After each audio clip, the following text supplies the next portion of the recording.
Hi, my name is Sandy Leonard, and I'm a CPA here in Miami, Florida.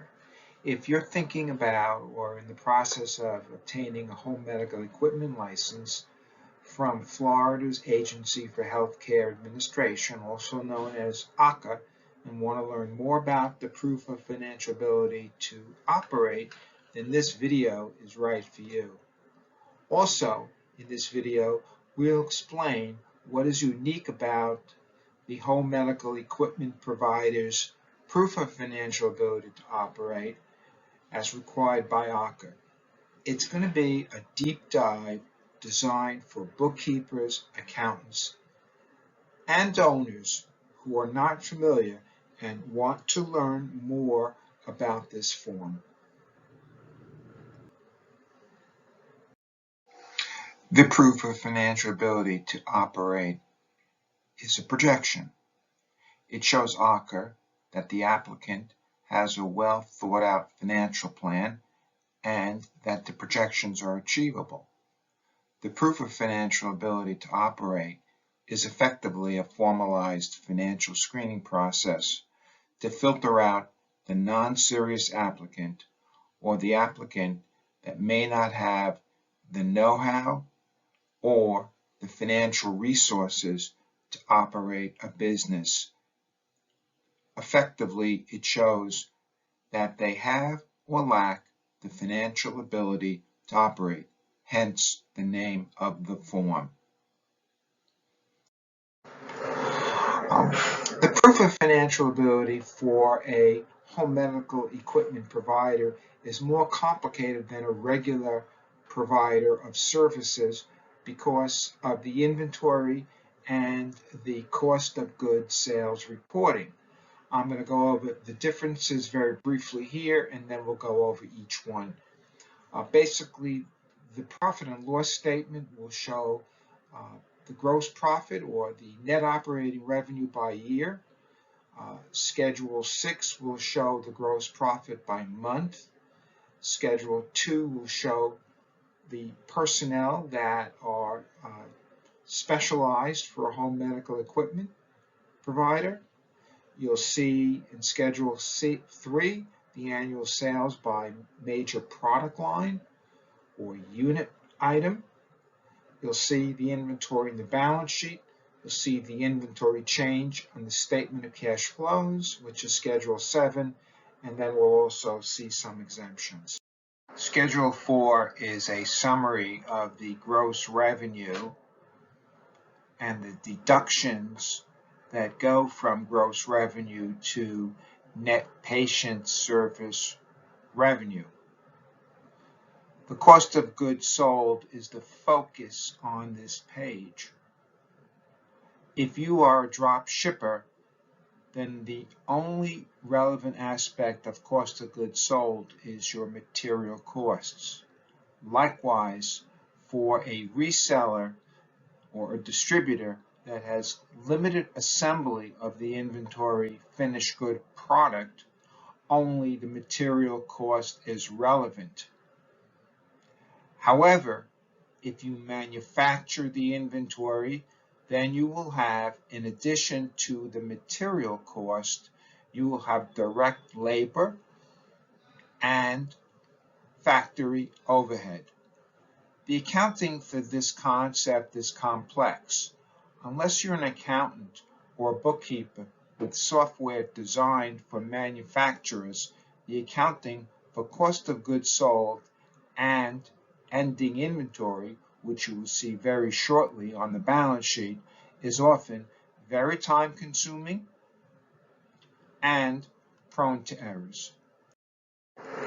Schedule 6 over here, called the projected summary of revenue and expenses, it's really your profit and loss statement. But the big difference is over here on net revenue from Schedule 4, you would expect to see your gross revenue. But this, if you recall from Schedule 4, is your gross revenue less adjustments, and in this case, it's your cost of goods sold. So it's effectively your gross profit. The rest of this are your typical operating expenses to run your business. But like I said over here, this amount Your net revenue is going to vary every month if you're doing this correctly, because you never sell the same amount every month, and you're never going to have the same exact cost of goods sold. The percentage should be somewhat consistent month to month, but not the amounts. And AHCA expects to see that. I've seen rejected applications and proof of financial ability to operate where this amount is the same every month. Quite frankly, that's absurd to even send something like that to AHCA. This form is another example of a unique requirement for a home medical equipment provider. The bottom of this form shows certain payroll categories that are unique to a home medical equipment provider.